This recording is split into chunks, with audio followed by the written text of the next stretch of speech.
There are some pretty hills in southern Wisconsin, but down in the Wisconsin River Valley, south of Baraboo, right across Highway 12 from the mothballed Badger Ammunition Plant, there's a very special place, 10 grassy acres called Dr. Evermore's Sculpture Park. Tom Every is Dr. Evermore, and here in his outdoor workshop, he celebrates beautiful remnants of Industrial Revolution craftsmanship by transforming them into works of art. His masterpiece, the Forevertron, is a unique blend of technology, fantasy, and whimsy. The Forevertron's size alone grabs your attention. But the more you look, the more you see. And what you see is how imagination becomes creation. Or as Dr. Evermore says when he spots a promising new batch of industrial scrap, why, I could buy that for a song and sing it myself.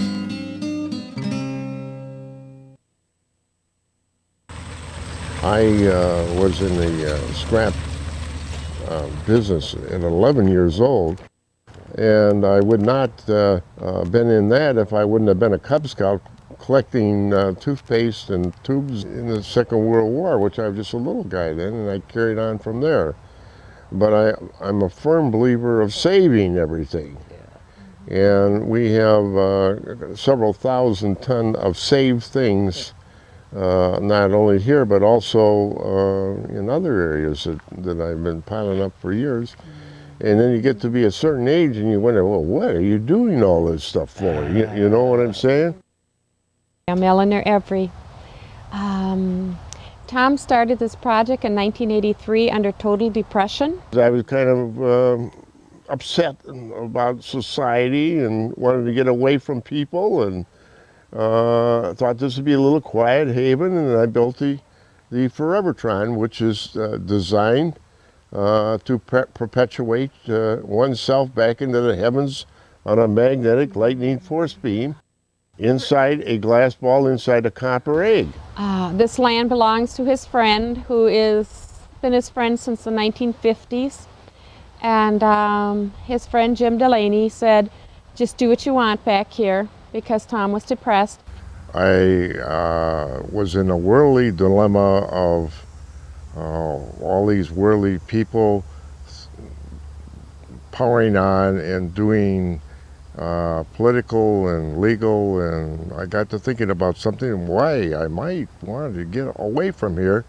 So I thought the best way is to build a special time device that would perpetuate me back into the heavens in a time frame that be full of love and compassion, happiness and hopefulness, and maybe I could do something of purpose. I did so many industrial wrecking jobs in 11 breweries and 56 powerhouses, and tearing things down. Here was a big problem, maybe a brewery or something, and we took it down, and then there the ground was. Nothing to show for what you really had done, other than it's gone. Yeah. So it gets working on your own psyche. What are you doing to tearing all this stuff down? And I think there's something within inside you that says you want to build something up. And his son, who's 36, grew up with Tom taking everything apart.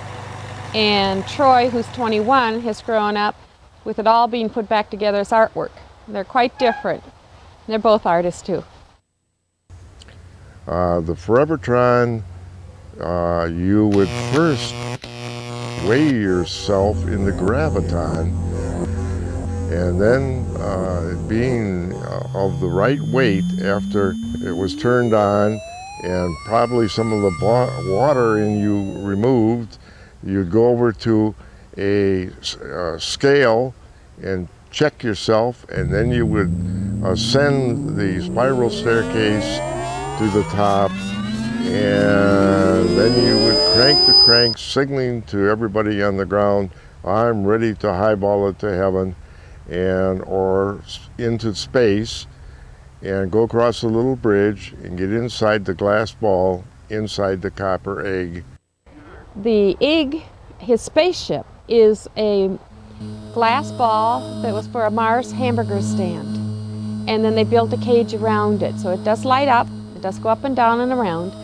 And when this thing gets going, it'll have laser beams on it, it'll have lights on it, it'll be painted better colors. We only put color on to protect it, and that was it. There is several power units attached to the Forevertron, which we have Edison bipolar dynamos generating electricity, and then we have a large generator coming from the Edgewater power plant, and that generator generates the electricity and goes into the magnetic holding chamber, which really was the decontamination chamber from the Apollo space mission. And then we also have a collective unit that is setting onto the site that collects stray voltage that could come from lightning. And we also have the juicer bug, which is a giant lightning bug that can give an extra thrust power. And the people who were on the ground manning the Overlord Master Control Unit and all the switches upon the Forevertron would power you back into the heavens on a magnetic lightning force beam inside a glass ball, inside a copper egg, with none other than Queen Victoria and Albert watching us in their royal chair. And of course, we had a lot of doubting Thomases and wondering, well, is it going to burn up? And they were looking through the giant telescope, watching the dear doctor going back into the heavens.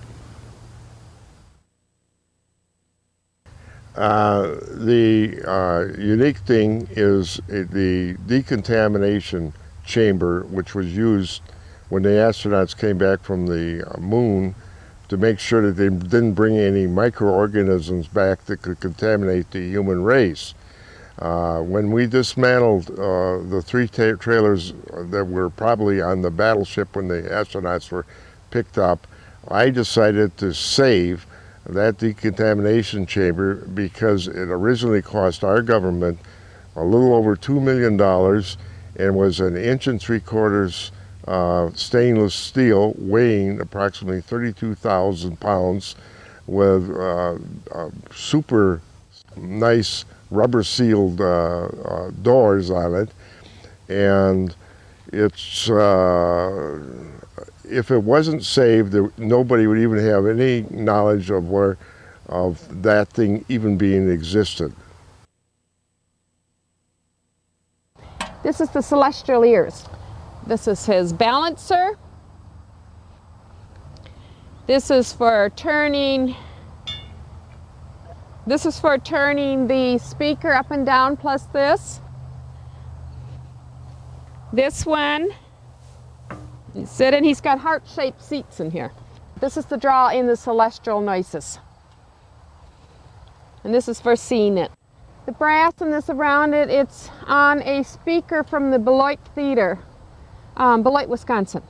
The celestial ear is one of the most important pieces here.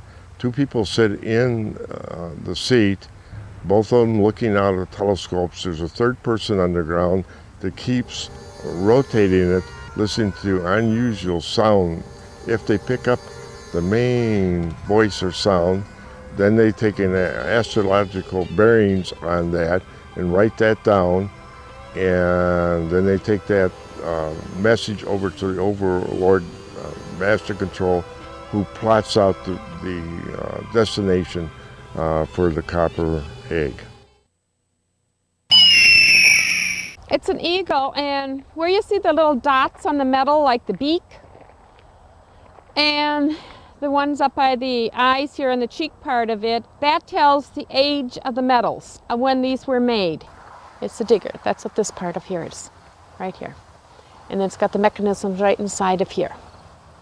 And this here tells the age of the boiler that he cut up. This is the pointed ones. This is the round ones. The eyes are made out of surveyor stamps. They got words on them, and once in a while there's somebody will come and recognize a name on there. The eagle or hawk, that is an orange peel that was in the federal properties and up at an auction sale. And I thought, heck, I could buy that for a song and sing it myself. Orange peel is a piece of equipment. It's kind of like a clam bucket, but then it is it makes a round hole, and you drop it down and you keep going down. It probably was used in pilings or could have been used for digging round holes straight down. It closes up like this, and so the three fingers go together like that. They pick it up and then they haul the sand or whatever away. I had seen an eagle in it, in that orange peel, by tipping it around and adding to a few things. And it's all riveted, so it was probably built around 1920. And so I added all riveted iron onto that, not imposing my will on the original orange peel. Everything is there in its intactness. And I put these little steps on the back so you can look out through the eyes. In other words, you get an eagle's view on the bird band. That's the way I got that set up. I happen to really love birds.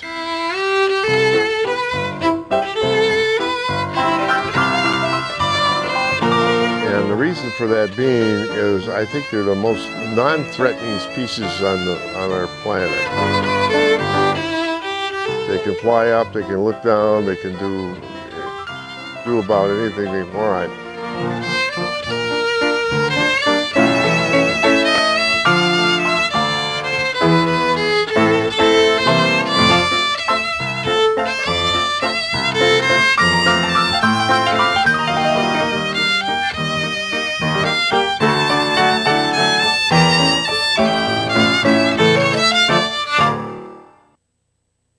The bird band was a unusual thing that happened. Lady Eleanor went to St. Vincent de Paul and bought a bunch of instruments, and I decided to inject these instruments into birds. And until just recently, you could go over and play the instruments on the birds, but we've had some pinching of the mouthpieces. A lot of the birds are Madagascan birds, which are the last known land bird on our planet, and they were extinguished about the 12th century. And they're four-toed birds, and they had a 13.5-inch size egg.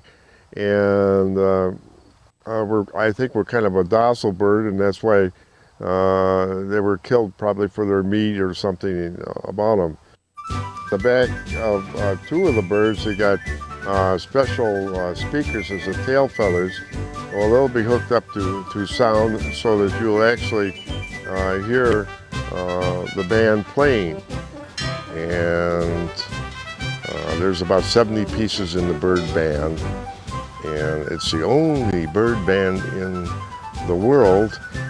I always liked the 1st Brigade Band and the sounds that came out of their Civil War instruments and the spirit of the people.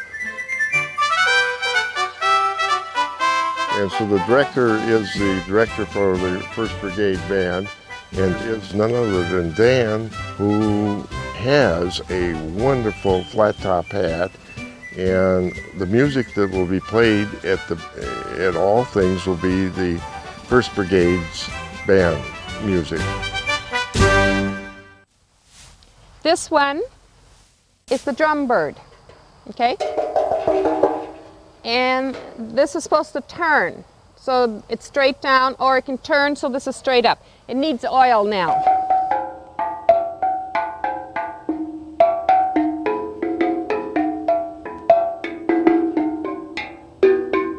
This is one of the first of the 5 that first started with having the bird band.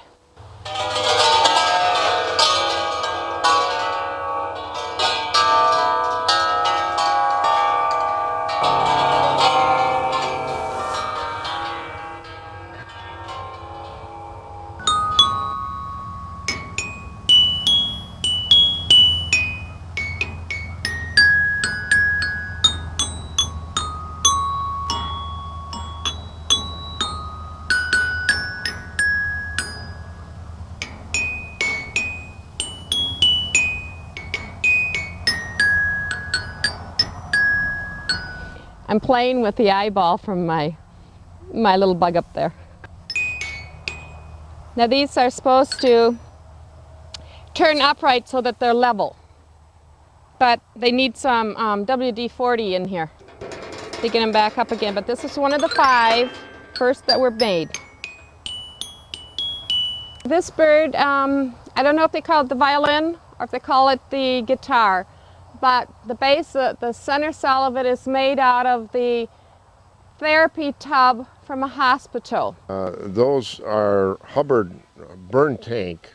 Those burn tanks were used in vets hospitals and stuff like that, and they have a hoist and let the burn patients down and the water would be rushing around. But they're, again, beautiful stainless steel forms. And I saw them as, like a big bass fiddle, and henceforth I thought we ought to have a couple big bass fiddles in our orchestra over there, and I just built them, and I think they're kind of nice.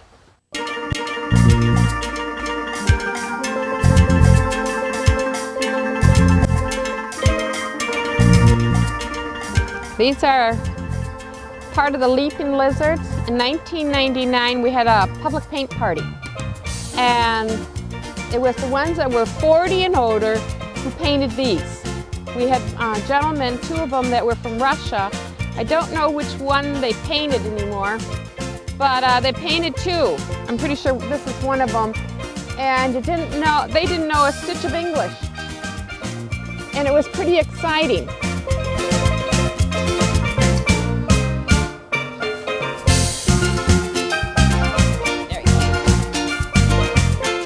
This one's special.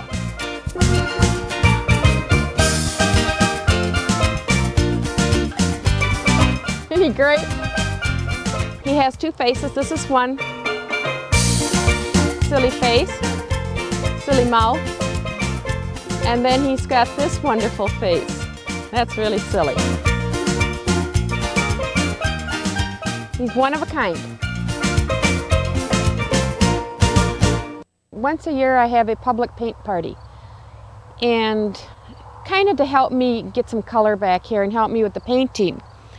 And this time, 1999, was fabulous. It was just a lot of people, a lot of laughter, a lot of real happiness of intermingling with each other, people that didn't know each other. And then last year, 2000, it was so cold that the band quit. They left. And then I do it so that I can have color. Instead, I got a lot of money, but I got no color because the people purchased the pieces. There is some items that we do sell, mostly littler sculptures that people can pack in their car, and most of those are help keep the grass mowed. The money does, and just maybe buy a little welding rod here and there, and a few things like that. I never viewed this as being a big capitalistic type of endeavor. For the paint party, about a month before, it's May 1st, and we advertised it in the newspaper. I now have accumulated a list of people that want to come. I can just send something to them and tell them it's going to be there. You don't know if there's going to be 10 people or if there's going to be 100 people. We always have hot dogs and chips for those who paint. All they have to do is bring themselves. I have the paint brushes, I have the paint, and I have the music for them. This is public. There may be some professionals there. I had a professional here on one of these. His name was Richard. He's a famous artist from Baraboo, Wisconsin, and he was really funny. His paintbrush was, he brought the hose for a vacuum cleaner, and it was this round. It was too funny, and that's what he painted his piece with. And so it was just, it's a silly time, it's a playtime, it's just to let people relax. Paint on something they don't normally get to paint on, and especially paint on an artist artwork. That's very unusual. I see the art that went into the Industrial Revolution and the engineering that went into all of these things and the mechanical realities as well as the artistic flowage that went into it. And I do love that. And I think the Industrial Revolution went from about 1850 to 1970. And I see, especially in the Forevertron, the locking into all these different kinds of motors and devices, all the way from the Nikola Tesla coils to the actual design of the cables and the motors. I see beauty in not only the engineers that did that, but the artistic flowage of the castings. And that's why I believe in saving things from the Industrial Revolution, because all of that would be melted down and become a new shape or form if somebody didn't save it. People can walk over, and when they touch something, it is for real. There's nothing here that is phony. You can pull and jerk the pliers, or you can feel or touch or knock it over, and if something breaks, that's fine. We just can glue it right back together. And this idea of museumisms, just get away from it. That is not what this is all about here. The feel and touch is important. I'm making currently 5 Kimona dragons that the bodies will be about 34 foot long, and with the tails up there, they may be up to 48 or 50 feet long. And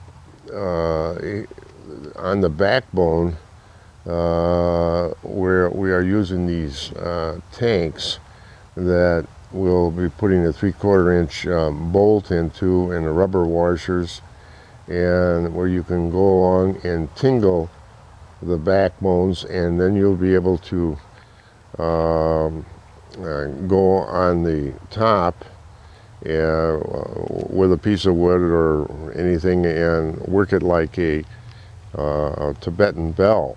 So the backbones will not be that high off the ground. Probably at the top would be about 6 foot to the top of the bells. And these pieces that are welded together here, that's just the framework for the legs of the dragons. And behind you is the pipe that I'm going to be cutting up for the bodies. That's the armature of everything, and I'm using these propellers in a couple spots in order to break up some straight lines that I got going.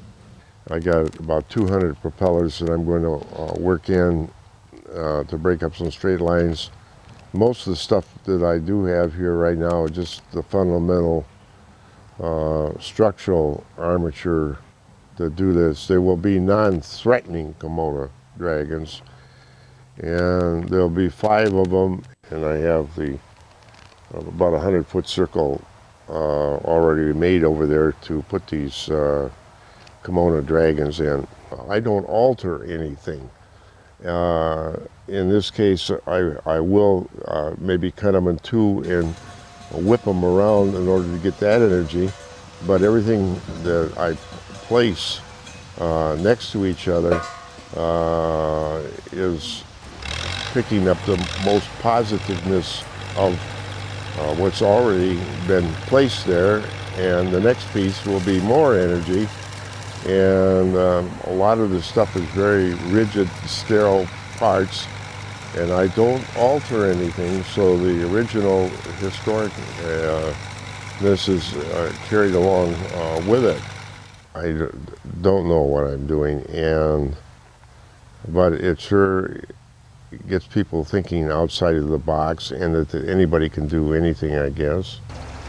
And I like to utilize all the stuff that was going to be thrown away, and I look at all the pieces and I see so much positiveness in everything that I just keep gluing things together. There's no drawings or there's no models ever made, no blueprints, and I think it's a good thing to see all the stuff that normally would be melted down go into something that's got a new breath of air in it.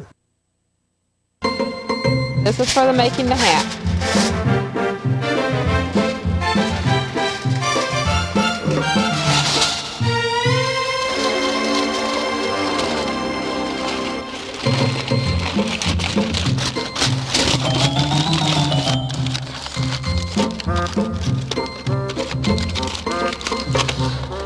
Voila! We have a hat.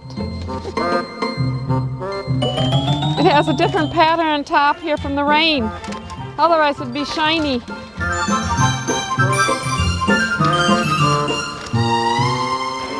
I think that's the first one I've put on, tried.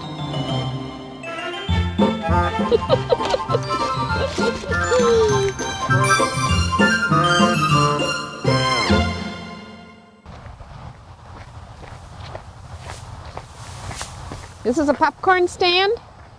It's an elevator from Elgin, Illinois. This comes out. It's a mess right now because a lot of people used it.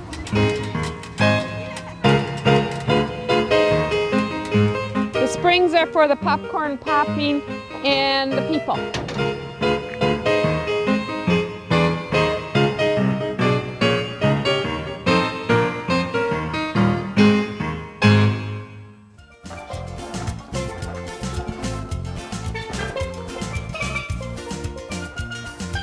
Sir, would you put it here, old friend? This is the aluminum hand. Look at that and see if you can tell what kind of. I think it's aluminum, don't you? Yeah, you can tell by the melt in it. I didn't run a spectre on the aluminum, but I don't know how they did this. It's got a nice texture on that too. Oh, that's... Yeah. So there's 20,000 of them. What do they want for 20,000 of them? Well, these people are not bad folks. They give me the college price right away. The price to me for this aluminum hand is 60 cents a pound. About 20 of these roughly. No. Oh, wait. Yeah, about 20 feet. Right. No, we didn't get into the transport. It comes from North Carolina. But 60 cents a piece is not too. 60 cents a pound is cheap on them. Yeah, that's way cheap. Yeah, I mean that's a scrap value on them. Yeah. Yeah. I don't. It was made for rubber glove dipping. They were on a conveyor chain. They went through it, and then they probably sucked them off with vacuum or some doggone thing. And I'll even let you hold my hand. Yeah. Yeah. We had a friend give us the top piece of his body there. And I had a lady come about 4 weeks ago and asked her if she'd like to make waffles. And she said, sure, not knowing what I was going to be doing. So while we were gone, we went to get the mix and wine and everything. The men found the base for underneath, and so that we could put the coals underneath, and it is a waffle maker. We had more fun. This does turn. Oh, I did it. There we go. There we go. That's how we made our waffles. We actually used it. She'd put thumbs up, and everybody would cheer with a glass of wine. Pretty spectacular fun it was. How many people take and have waffles on a dog? I'm building these things here too. What you call those now, Jesse? I'm waiting for you on this one. And you're going to be the name on this one. Now, these are stainless steel, like that. They're the tops off the tanks over here at Van Jordan's, and this is the bottom off of the tank. So they do look like flying saucers. Yeah. Get the light, right? If it's too meatball-y, in other words, the height of it will be about that high, and then it'll taper down. Too much meat in there, and then I'm going to weld some here and some other cones going out this way to get it more of a flatty look, you know. Is that okay with you? Yeah. I've got the stainless steel over here, and I've got enough of this to build about 20 of these units. Look at the size of me right there. Oh, The Dream Keepers are the most positive. You walk under their heads, and it's like going through a vortex or portal, but I just never had drawn or envisioned them. I just took on all these negative pieces of iron and just put them all together in modulars, and they were stowaways from our society. There were two large blowers, and the legs were from a semi that tipped over in Indiana, and all the blades that have gone on there were all castaways from Fisker Scissors Company, and they're 33 feet tall. I didn't create them as the Dream Keepers. There was no names placed to these creations beforehand. That's how they were analyzed afterwards. I asked a lady by the name of Miss Tibet to come down and from California to look at them, and she is the lady that named them Dream Keepers. And they also have intergalactic names, Yon and Beyond. And they're very, very special.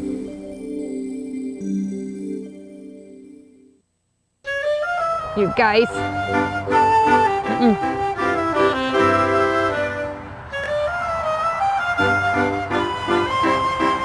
You must have them welded shut.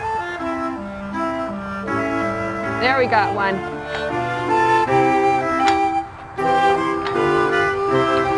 It's amazing how simple this piece in here is.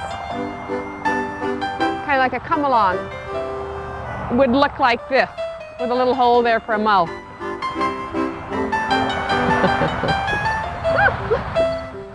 This is a billabong. This is done by Ian Lister from New Zealand and Tom. These are balls from bedpost. It was made in 1999. Got his egg over here, which is cannonball. That's there too.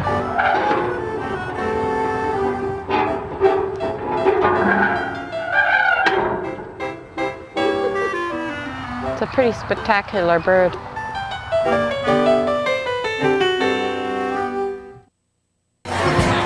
I do like the Epicurean best of all because you can get food off of it, and it brings people together. It has got so much of history in it. It's got a giant bellows that keeps the coals going, and it's got a copper cheese kettle in it. The Epicurean was made in 1976, just strictly as my backyard barbecue, nothing more. No other reason. Used to have square wood around the side. That deteriorated. It was the flooring of a railroad car accident. And so he's got the brown wood now, and that's a water tower wood. That's held up real well. Cheese vat underneath from wrecking jobs he's did. And then he's got brewery signs and things all around from breweries he's taken down. And yes, he has this little brewery keg underneath there. Just a little bit of a history of Tom. Many things in there. And the best people that I've ever had operate that was the Kohler Company. They put 4 Kohler employees and they put 1,900 steaks on it in 3.5 hours. And they flowed the people along the lines. They had buns there, and then these people would have these Kohler pure lean beef steaks on them.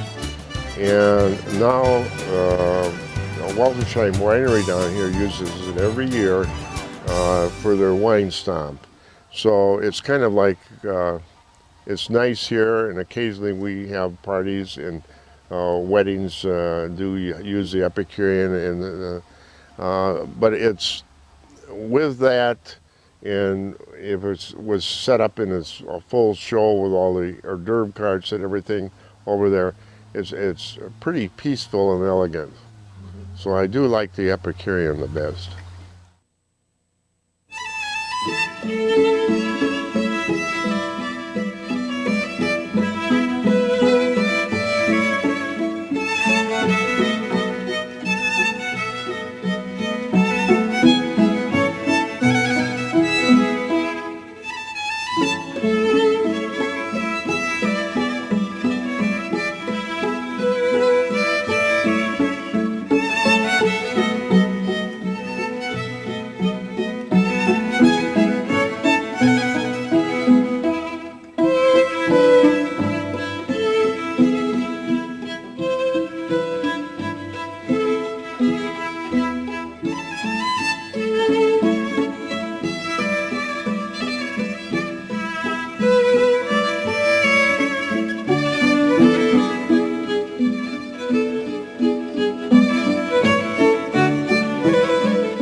I'm just back here putting one little piece next to another, and apparently there's a lot of people that want to see what's going on, and there is quite a bit going on. There's well over 1,000 ton of finished sculpture back here. I guess that's what you call it. And this is just a kind of a work area back here, and this is not a tourist thing. And I think it's kind of nice that people come back and with all the energy that they may have, and say hello. And I try to be here all the time on weekends. But I had never thought that there would have been this kind of interest in these metal items that I'm working on. Hi. Yeah, it is wonderful as usual. Yeah, I'm glad. It always makes me smile. It's That's all we take out of life is how we smile. Yeah. And just be happy. I find when I walk around here, I get this smile plastered on my face, and I catch myself and I go like this, and then it's right back again. Yeah, good. Every time I come here. Yeah. It does it. I mean, Yeah. I can't think of one art museum that's ever done that to me. Well, I think it's wonderful. You know what I'm saying? Yeah, It's just great when it's yeah. Well, here's that truck, that international. That international truck is 1927. 27. Yeah. I was guessing 20s, but I thought earlier. Yeah. That compressor there dates back probably about 1912. And a lot of things you should never touch because they do represent history, and especially a compressor. Because it's an early Titan engine and an air compressor, and it was used in quarry, and then you can see where probably when they were moving rocks and stuff, they broke their wheel off, and they stole the wheel off and put another kind of a thing in there. And then later years, somebody probably broke their arm trying to start it, and they Rube Goldberg that other stuff on there. But the date of it is significant on it because you can see the riveted construction in it, square gas tank riveted and all that kind of stuff. You don't touch it, that's a piece of artwork on itself. Yeah. Yeah. I'll have to look at that. Yeah. I think I went unnoticed. Okay. Thank you. Yeah, it's good to see you. Yeah.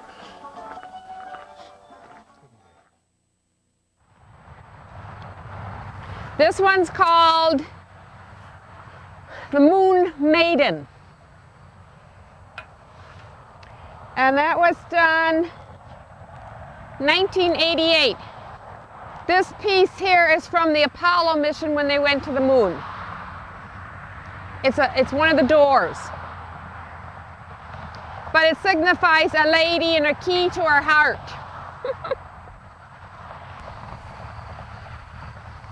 Tom calls it a Freudian piece. I think that a lot of this stuff is giving a lot of hope to young children that have came out here, and there's been thousands of them, to look at what they've got in their garage and come up with something that, whether it be creative or do something with something that we're going to throw away, rather than go downtown to whether it be Walmart and buy something new. And I have seen evidence of that by repeat students coming out here, classes coming out here who have, their whole class has created something and brought it out here for me to kind of critique, and which I do. And I always speak in a positive reference to it, even though maybe I might not agree with the subject matter. At least they were all working on creativity for what they had to work with. And I think that's a very much a positive scenario.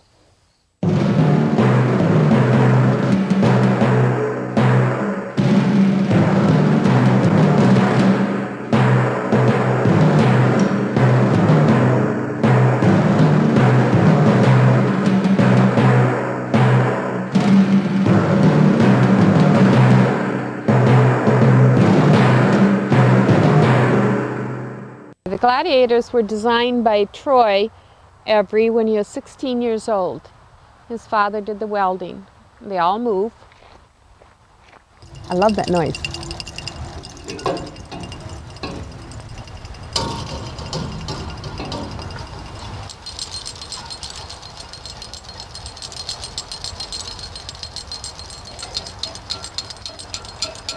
He's wonderful. You should get a picture of this one.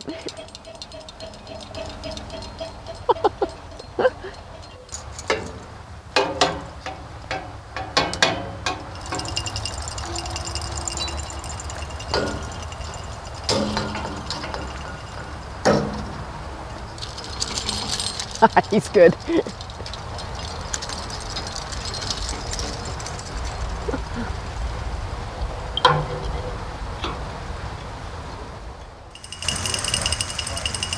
He's got a wonderful sound.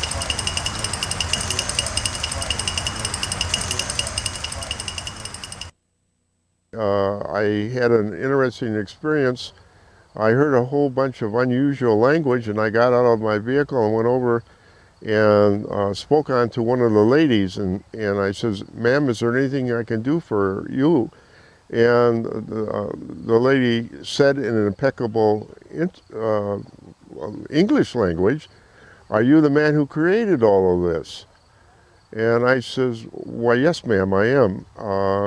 And the other lady come tearing over to me, hugging me and everything, and began to cry. And the first lady said, "You will have to forgive her, but she's the teacher from Russia, and she's never seen anything like this." And I said, why is that?"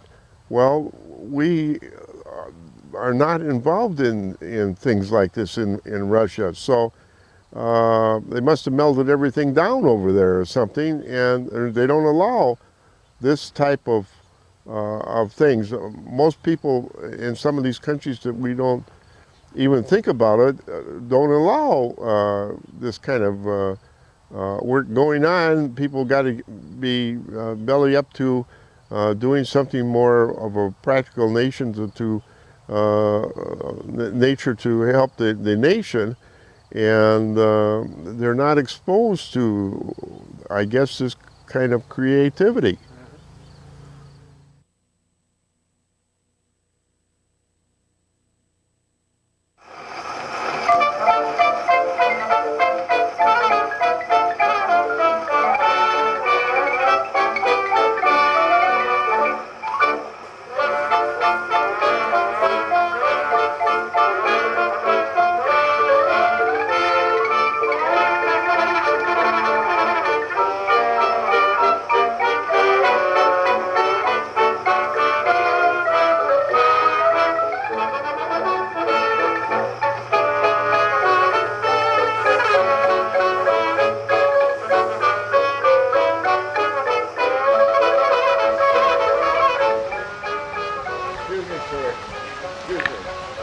Yes, sir.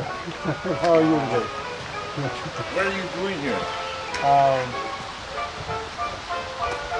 kind of a bag of that. What is this here? Is this somebody's face? That's nice, yeah. What do you think that might be? Well,